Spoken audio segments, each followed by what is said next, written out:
On a quiet morning in the park, an elderly black man sat calmly on a bench, a newspaper in his hands, simply enjoying the peace. But suddenly, a police officer approached, shattering that calm. What began as a simple question quickly escalated into disrespect, false accusations, and a public confrontation. What the officer didn't realize was that this man wasn't just another passerby, and when the truth came to light, the officer would learn a lesson he would never forget. Before we dive in this story, let us know where you're watching from. We love to hear your thoughts. The sun crept over the eastern edge of Greenvale Park with the grace of an old friend slipping quietly into the room. Its golden rays poured gently across the dew-kissed grass, brushing the tops of the trees, coaxing soft light into every crevice of the wide-open space. On the park's eastern path, just beneath a canopy of old maple trees still budding into the season, sat a black man who had made this bench his own through time and presence. His name was Johnny Brooks, and he was 78 years old. He didn't own the bench, of course, not in the legal sense, but every regular knew it belonged to him, the way a lighthouse belongs to the shore. The worn grooves of the slats had long since molded to the lines of his frame. Beside him, leaning gently against the wood, was a cane with a polished curve of oak, its handle worn smooth from decades of use. A steaming paper cup sat in his right hand, its aroma rising up to meet the morning chill, mingling with the air like something sacred. Johnny was dressed as he always was, clean pressed slacks that had seen better years, a collared shirt tucked in neatly, and a light windbreaker zipped halfway against the breeze. He wore dignity like a second skin, not flashy or loud, but unmistakable. His hair was close-cropped and silver, and when the sunlight hit just right, it gave off the soft gleam of frost on a winter morning. His face carried the weather of a long life. Creases at the corners of his eyes, deep lines around his mouth, but none of them diminished the quiet strength that rested in his gaze. In fact, they made it stronger. He took a slow sip of his coffee, eyes scanning the top fold of his newspaper, which he held open with care. As he turned a page of the newspaper, a small gust lifted it slightly, making him smile as he pressed it flat again. There was a peace in the act, a quiet protest against the rush of time. Then, somewhere in the distance, though not far, boots hit the paved path with too much purpose, too much sound. The rhythm shifted, and though Johnny didn't yet lift his eyes, something in the morning air had changed. The breeze stopped. The birds grew quiet, and so began the unraveling of a peaceful morning. The sharp clack of boots grew louder on the pavement, a jarring rhythm that cut through the soft murmur of morning. Johnny Brooks didn't look up at first. He was used to patrols passing through Greenvale Park. Sometimes they waved, sometimes they nodded, most times they didn't. But this was different. The footsteps stopped directly in front of him, far too close for casual presence. "Excuse me, sir," a voice barked out. Young, hard, and far too loud for the gentle morning. Johnny slowly lifted his eyes from his paper, blinking against the rising sun behind the man's silhouette. The uniform was pristine, the name tag read Daniels. His hand rested on his hip, inches from the holster. The tone in his voice wasn't curious, it was accusatory. "What are you doing here?" Johnny blinked once, then twice. "I beg your pardon?" Daniel shifted, straightening his back like he was in front of a crowd. "I asked what you're doing here, sir. This is a residential park. I haven't seen you around. Do you live nearby?" A pause. Johnny folded his newspaper carefully, pressing the edge with deliberate calm. He set it beside him on the bench, took a breath, then met the young officer's eyes with quiet strength. "I've lived in this neighborhood for over 30 years, he said, voice steady.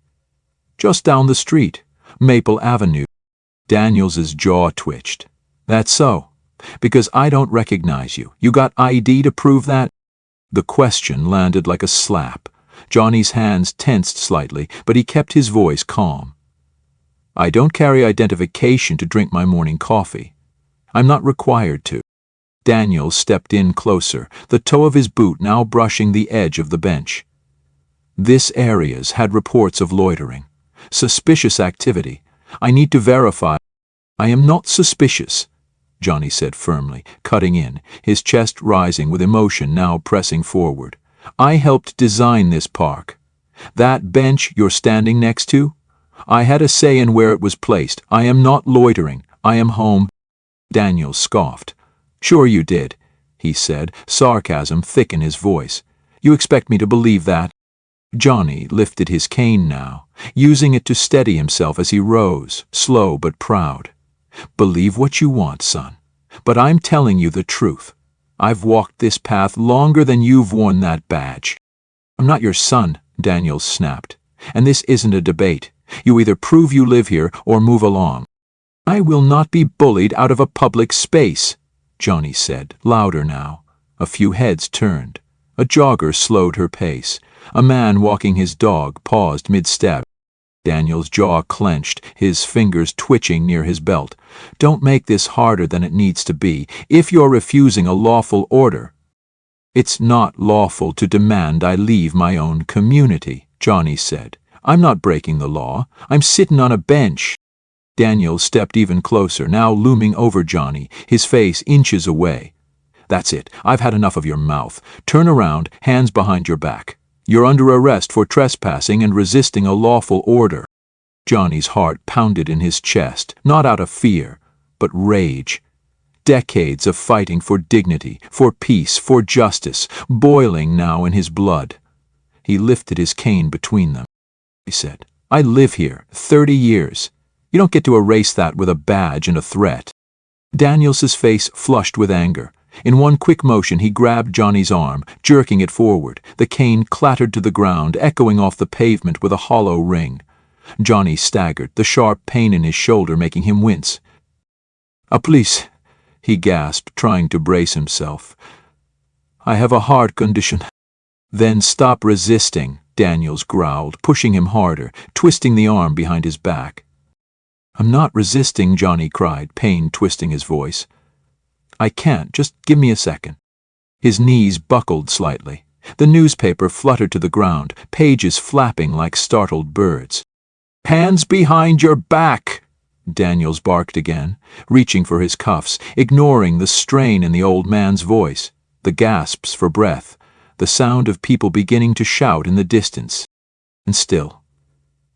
Near the dogwood tree, the silent observers sat, watching, waiting, and still, Johnny Brooks, 78 years old, who had once marched in Selma and had his ribs bruised by riot sticks in Birmingham, stood not with fists, but with the only weapons he had left, truth, memory, and the unshakable belief that he belonged, that he had earned this place. But the badge didn't care, and neither, it seemed, did the hand now tightening around his wrist.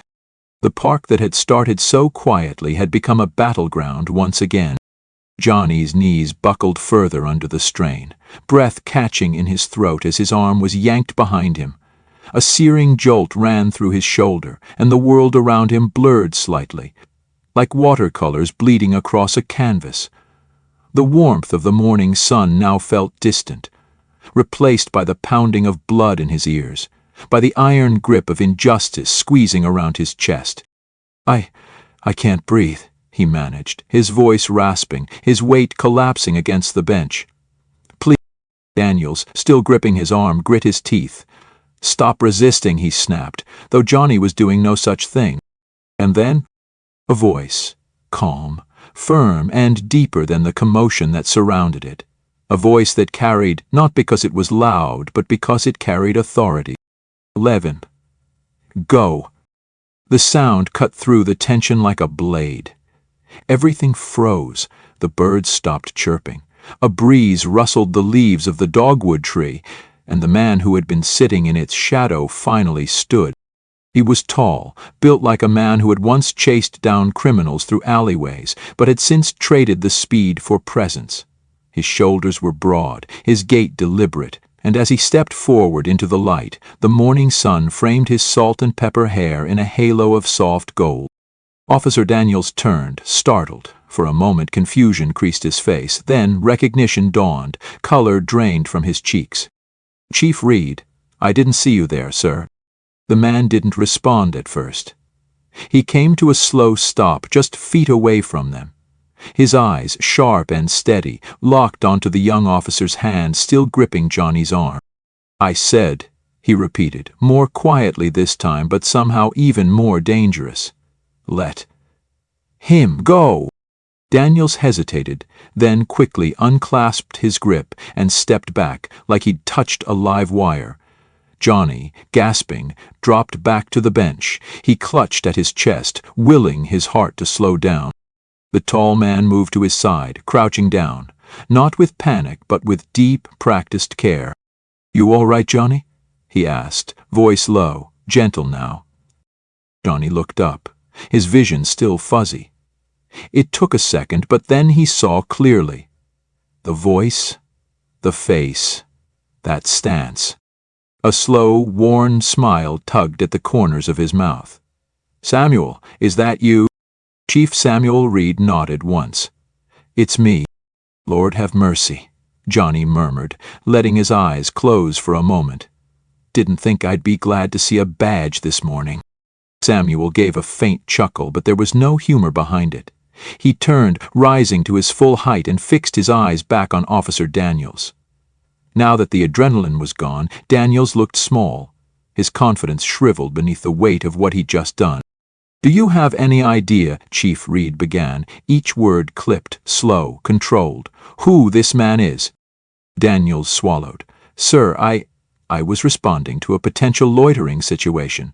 He refused to provide ID, and You arrested a 78-year-old man, a respected member of this community, without cause, in his park." The last two words landed like a gavel. "Can't you imagine? I didn't know." "You didn't ask," Samuel cut him off sharply. "You assumed. And assumptions like yours," he stepped in closer now, his voice dropping but gaining weight, "are how we end up burying men who never lifted a hand." Daniels's mouth opened, but no words came. Around them a small crowd had formed. Joggers, dog walkers, parents with strollers, all still, watching, listening. A mother covered her son's ears. A man filmed with his phone from a distance. "Johnny Brooks," Chief Reed said, his voice rising for the crowd, "is the man who helped design Greenvale Park. The benches, the flower beds, that Veterans Memorial near the fountain. His idea. 35 years of service on the city planning board, and you tried to arrest him like he was nobody." Daniel stared down at his boots, shame burning his skin. "Report back to the station," Reed said quietly but firmly. "Now." "What? Now?" "I'll be requesting a full investigation into your conduct, and your body cam better be on. If not, God help you." Daniels hesitated, then turned and walked away stiffly, the silence around him heavy with judgment. His boots, once the loudest sound in the park, now seemed small, embarrassed, retreating. When he was gone, Chief Reed turned back to Johnny, who was now sitting upright, his breathing more controlled but his face pale.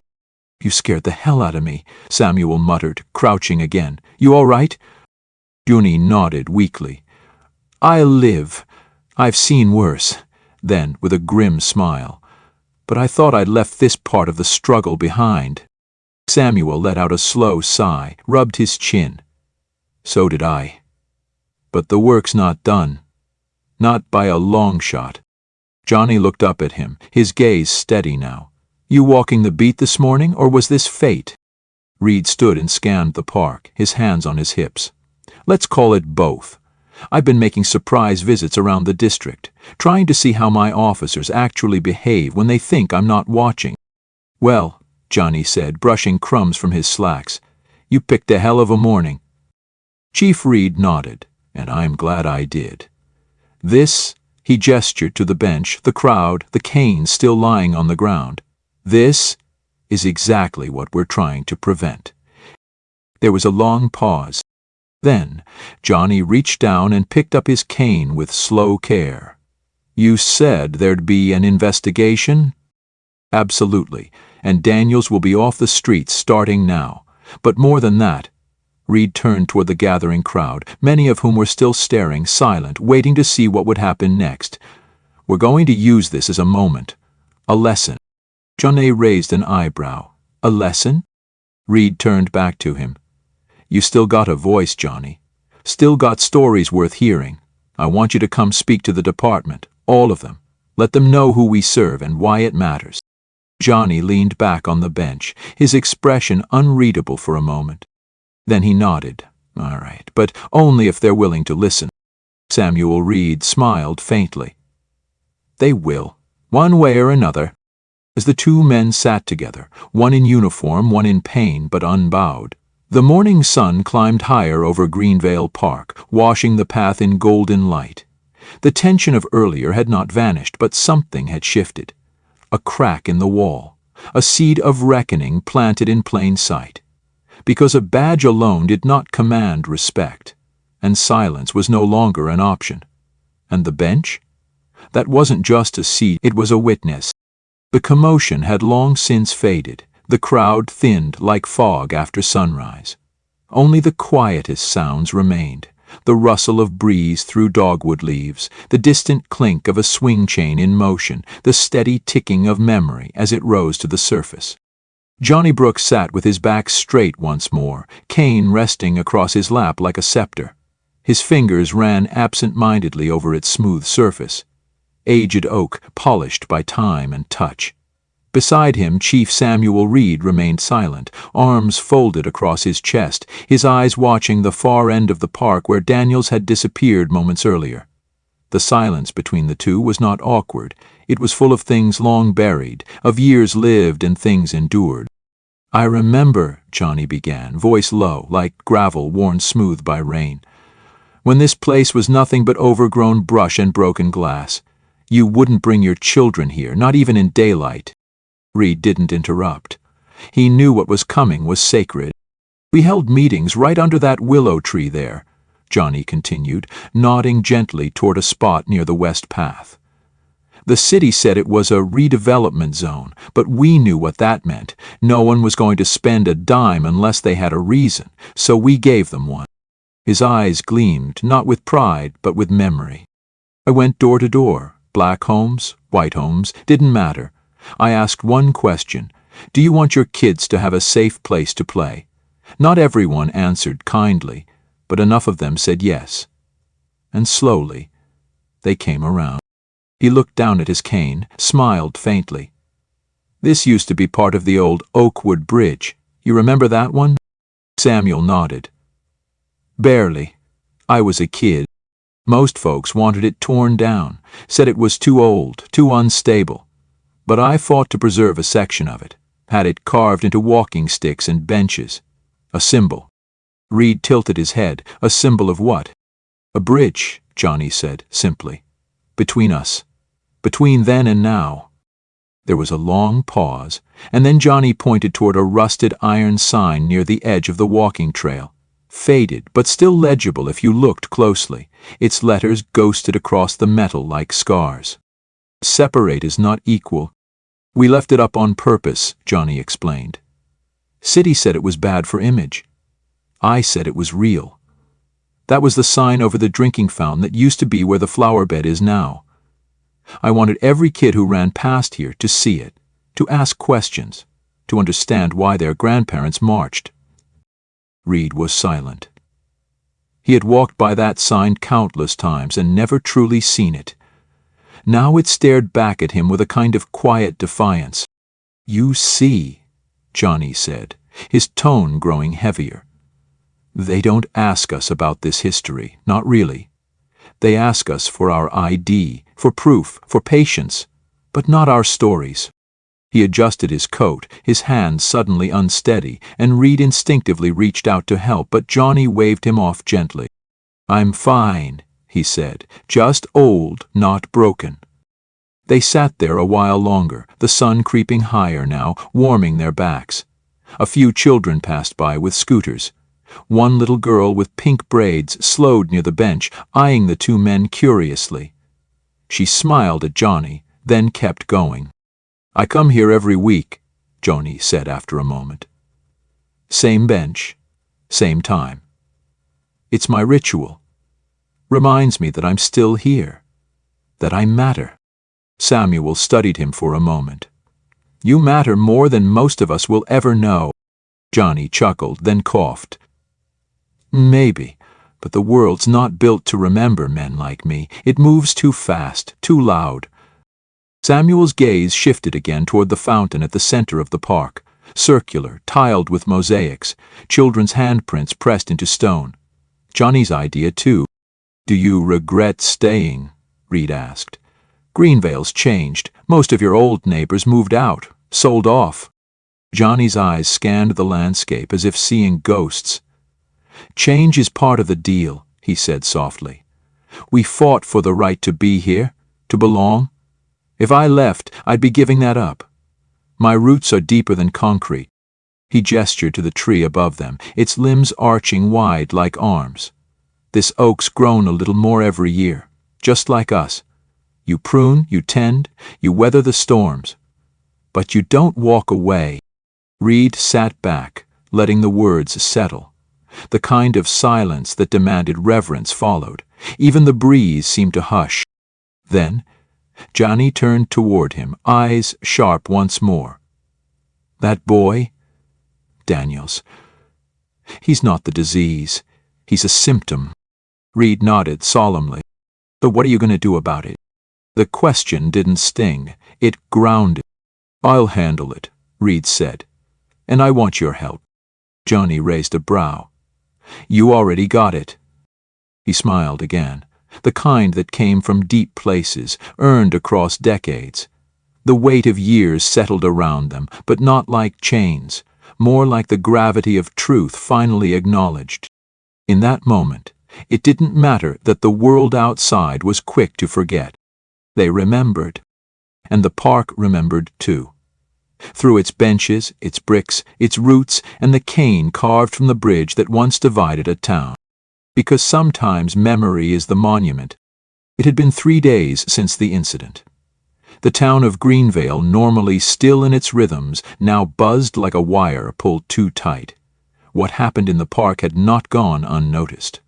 A teenager with a smartphone had captured the moment Chief Reed stepped between Johnny and Officer Daniels, his voice low but razor-sharp, slicing through years of quiet tolerance. By the next morning, the video was everywhere, shared, discussed, dissected. Johnny Brooks sat in his kitchen, the morning light spilling in through half-open blinds, turning the dust in the air into gold. He stirred his coffee slowly, the ceramic cup clinking against the spoon, a sound so familiar it felt like ritual. He hadn't left the house since that morning, not because he was afraid, but because he was watching, listening, letting the air settle. Across town, Chief Reed stood at a podium in the community center. The place was packed. Not a town hall meeting this time, but a press conference. Cameras, reporters, local citizens black and white, arms folded, brows tense. On the front row sat Johnny, his cane upright between his knees, his coat buttoned to the top even in the warm room. Reed adjusted the microphone and cleared his throat. His eyes didn't need notes. He spoke from the chest. What happened 3 days ago in Greenvale Park was not just an act of misconduct. It was a breach of our values, our history, and our humanity. Officer Daniels has been placed on administrative leave pending a full investigation. But let me be clear. This is not about a single officer. This is about a culture we allowed to simmer beneath politeness. It ends now. A low murmur rippled through the room. Reed's voice didn't rise. It didn't need to. There will be retraining, there will be oversight, but more importantly, there will be remembrance, because this town does not move forward by pretending it has no past. He paused, then looked directly at Johnny. We forgot who built that park. We forgot what it stood for, and when we forget, we allow others to define the rules. Johnny met his eyes, nodded slightly. Reed continued, his voice slower now. This community is built on men like Mr. Johnny Brooks, not just because of what they did, but because of what they refused to become. Bitter, silent, absent. We are lucky, blessed, to have him still here, still walking the same paths he carved for all of us. Someone began to clap, then another. Soon the room was filled with the sound of standing applause. Johnny didn't move. He just bowed his head slightly, the corners of his mouth tightening. Not a smile, but something deeper. Later that afternoon, the sign at the entrance of Greenvale Park was replaced, not removed. The new one was carved from reclaimed oak, like Johnny's cane. It bore no slogan, no fancy embellishment, just a name. Johnny Brooks Park.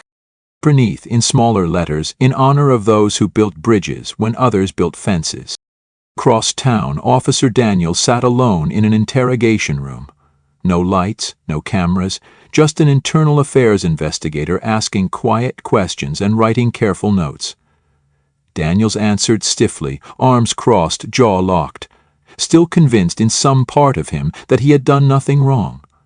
But the world outside was shifting.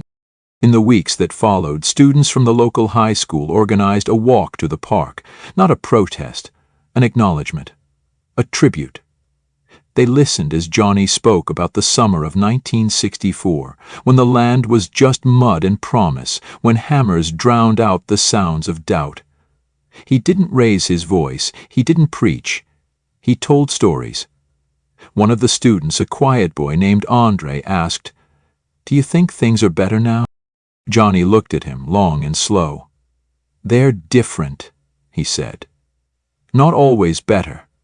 But the difference is this. We don't let silence win anymore." That night, as the sun set over Greenvale, casting long shadows over the benches, the trees, the swing sets, Johnny sat once more on the bench beneath the oak. The air smelled of jasmine and fresh-cut grass. The world hadn't changed overnight, it rarely does, but there, carved in wood and written in hearts, was something that had always been true, just waiting to be seen. Dignity doesn't ask permission, it just stands. The morning came soft and slow, as if the sky itself needed time to reflect. A faint breeze rustled through the trees of Johnny Brooks Park, lifting the leaves just enough to make them whisper. The light, clear golden, not too bright, bathed everything in a kind of quiet forgiveness. Children were already beginning to arrive, their backpacks bouncing, their voices skipping like stones across water. The swings creaked in rhythm, the birds sang from the fence line, and the bench under the oak, Johnny's bench, waited, still and patient. Johnny sat on it again, just like before. Same coat, same cane, but something in his posture had changed. His shoulders were looser, his chin slightly higher. He looked ahead, not just outward. People passing through the park now paused, not because they were unsure who he was, but because they knew. A young father walked by, holding his daughter's hand. He tipped his head toward Johnny with a respectful nod. Johnny returned it, modest but firm. No need for words. Recognition had finally replaced suspicion. From the corner of the lot, a black sedan pulled up and parked. The door opened. Out stepped Chief Reed. Today he was not in uniform, just a soft blue shirt, sleeves rolled. No badge on his chest, but still every bit the authority this town had grown to trust. He walked toward Johnny slowly, each step thoughtful. When he reached the bench, he didn't speak right away. He simply sat down. For a moment, they just watched the park. Reed finally spoke, voice low and sure. "They're naming the bridge next, the one that connects East Greenvale to downtown. County approved it yesterday. You're going to be there?" Johnny didn't answer immediately. He looked toward the horizon, where the morning mist still clung to the grass. Then he said, "That bridge was built to link what used to be called two different worlds. White, Greenvale, black, Greenvale. Took a lot of pushing just to get them to lay concrete across that divide." Reed nodded. "Now it'll bear your name, Brooks Crossing." Johnny exhaled, but it wasn't a sigh. It was release. A bridge, not a statue, not a plaque on some wall nobody reads. A path, a passage. That's what we need more of. Reed's voice was almost a whisper. "And people who know how to build them." At that, Johnny turned and looked at him fully. "That part ain't over. Just then a group of teenagers approached the bench. Andre was among them, the quiet one, the same boy who asked about change. He carried a folded paper in his hands and stopped just in front of Johnny. "Mr. Brooks," he said carefully, "we're doing a school project, oral history. They asked us to write about someone who made a difference. I chose you." He handed Johnny the paper. It was simple, typed in large font, but the title stood tall: "The Man Who Sat and Stood at the Same Time." Johnny's hands were steady as he unfolded it. He didn't read aloud. He didn't need to. The first lines were enough. His eyes glistened, not from sorrow, but from the weight of being seen. He looked at Andre and said only this: "Thank you, son. That matters." Behind them, the sun continued to rise. The park grew louder with life. A mother laid out a picnic blanket. A jogger tied her shoe near the bike rack. Laughter echoed across the field.